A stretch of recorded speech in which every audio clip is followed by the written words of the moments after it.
एक वक्त था जब दुनिया में यह तासुर तेजी से उभर रहा था कि भारत दुनिया की सबसे बड़ी जमहूरियत है। चमकता दमकता भारत एक सेकुलर मुल्क है, तेजी से तरक्की कर रहा है, मईशत मजबूत हो रही है। मगरिब को उम्मीद थी कि बहुत जल्द भारत चीन के सामने खड़ा हो जाएगा। सबसे बढ़कर यह है कि भारतीय वजीर आजम नरेंद्र मोदी को तब्दीली की अलामत करार दिया जा रहा था। ये कहा जाने लगा कि नरेंद्र मोदी की क़यादत में भारत तेजी से तब्दील होगा, तेजी से तरक्की करेगा।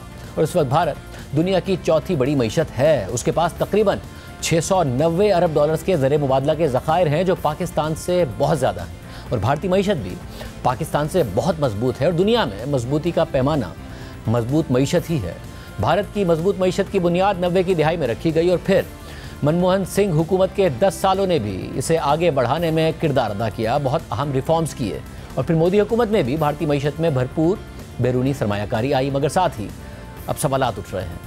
सिर्फ भारतीय अपोजिशन जमाते ही नहीं बल्कि आलमी मीडिया अब भारत में तकसीम की बातें कर रहा है। भारतीय सेकुलरिज्म पर सवाल उठ रहा है और ख़ुद बीजेपी के रहनुमा, आरएसएस के रहनुमा कह रहे हैं कि भारतीय आइन में से सेकुलर का लफ्ज़ निकाल दिया जाए। ऑपरेशन सिंदूर के बाद भारतीय मीडिया का गोदी मीडिया कहकर मजाक उड़ाया जा रहा है। अल जजीरा, न्यूयॉर्क टाइम्स, द इकोनॉमिस्ट और वाशिंगटन पोस्ट तफसीली रिपोर्ट शाया कर चुके हैं। पाकिस्तान से शिकस्त के बाद भारत के चीन के सामने खड़े होने की उम्मीद पर भारत के अंदर से भी और बाहर से भी सवाल उठ रहा है। ये अचानक हुआ क्या, कैसे ये सब कुछ बदला, इसका तफसील से जायज़ा लेंगे और आपको बताएंगे कि ऑपरेशन सिंदूर से पहले ही वज़ीर आज़म मोदी से उम्मीदें बांधने वाले मगरबी ममालिक और मगरबी मीडिया उनके खिलाफ बहुत कुछ लिख रहे थे। नरेंद्र मोदी मुसलसल ऐसे इकदाम उठाते रहे जिसकी वजह से मोदी हुकूमत के बारे में आलमी राय तेज़ी से तब्दील होती गई। मुतनाज़ शहरियत बिल हो या अपोजिशन रहनुमा और मुखालिफ मीडिया के खिलाफ क्रैकडाउन हो, कनाडा और अमेरिका में जाकर वहाँ सिख रहनुमाओं को कत्ल करने की कार्रवाइयाँ या हिकमत अमली हो, या फिर मगरबी ममालिक के एतराज़ के जवाब में तकब्बुर हो, चीन और पाकिस्तान के साथ कशीदगी हो, या फिर नेपाल, बांग्लादेश और मालदीव जैसे हमसाया ममालिक के साथ इख्तलाफात। नरेंद्र मोदी ने पहले खित्ते में भारत को तनहा कर दिया और आज नहीं बल्कि गुज़िश्ता कई बरसों से मगरबी मीडिया को इस बात का एहसास हो गया था। इस हवाले से 2019 में यानी नरेंद्र मोदी की पहली हुकूमत के 5 साल गुजरने के बाद ब्लूमबर्ग में पंकज मिश्रा का एक आर्टिकल शाया हुआ था जिसके मुताबिक भारत के हवाले से अचानक एक नया बयानिया सामने आ रहा है। इससे पहले भारत एक अजीम जमहूरियत के साथ उभरती हुई मुआशी ताकत के तौर पर सामने आ रहा था। उसे चीन के खिलाफ मगरिब का अहम शराकतदार करार दिया जा रहा था। 2015 में खुद अमेरिकी सदर ओबामा ने नरेंद्र मोदी को रिफॉर्मर इन चीफ कहा था, जो भारत को आगे ले जा सकते हैं। मगर अब जो बयानिया सामने आ रहा है, भारत की सियासत और सिविल सोसाइटी को हिंदू इंतहा पसंदों ने यरगमाल बनाया हुआ है। ये सब पंकज मिश्रा ने लिखा। आर्टिकल के मुताबिक अमेरिकी मैगजीन न्यूयॉर्कर में शाया होने वाली रिपोर्ट से पता चलता है कि भारत पर नजरियाती जनूनियों की हुकूमत है, जो अपने मकासद हासिल करने के लिए कुछ भी कर सकते हैं। साख की क्या ड्रामाई तब्दीली है, हीरो से जीरो तक। ये सिर्फ एक रिपोर्ट नहीं, पूरा आलमी मीडिया अपनी राय तब्दील करता दिखाई दे रहा था। अगर मोतबर जरीदे टाइम की कवर स्टोरीज का जायजा लिया जाए तो ये वाज़ेह तब्दीली नजर आई। 2012 में टाइम की कवर स्टोरी थी मोदी का मतलब कारोबार। फिर 2015 में टाइम की कवर स्टोरी थी मोदी क्यों अहम है।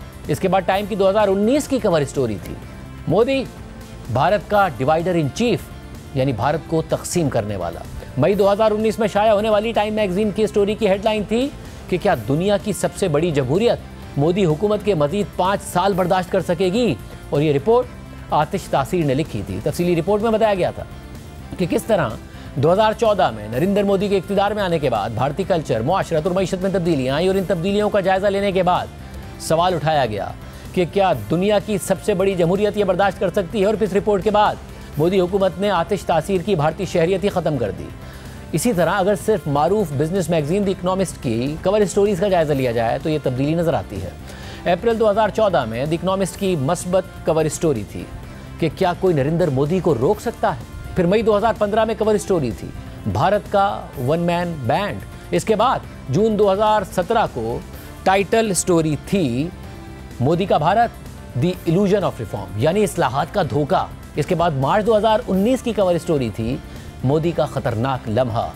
यहाँ ये बात वाज़ेह करना ज़रूरी है कि किसी अखबार में अपनी राय लिखना अलग बात है और कवर स्टोरी अलग बात है। हमने जो आपके सामने रखी वो कवर स्टोरीज थी, यानी इदारे की इदारती राय, और ये राय तेज़ी से तब्दील होती गई। इसके अलावा मारूफ अमरीकी अखबार न्यूयॉर्क टाइम्स ने नरेंद्र मोदी के दौर में सामने आने वाली इंसानी हुकूक की सूरत हाल पर तफसीली रिपोर्ट शाया की। 11 नवंबर को न्यूयॉर्क टाइम्स में एक आर्टिकल छाया हुआ जिसका उन्वान था भारत में तब्दीली मुकम्मल होने के करीब है। इस आर्टिकल में नरेंद्र मोदी की पॉलिसीज को तनकीद का निशाना बनाया गया। इसके अलावा न्यूयॉर्क टाइम्स में कश्मीर के हवाले से कई रिपोर्ट शाया हुई, खुसूसी कवरेज दी गई। ये थी चंद अखबारात की राय।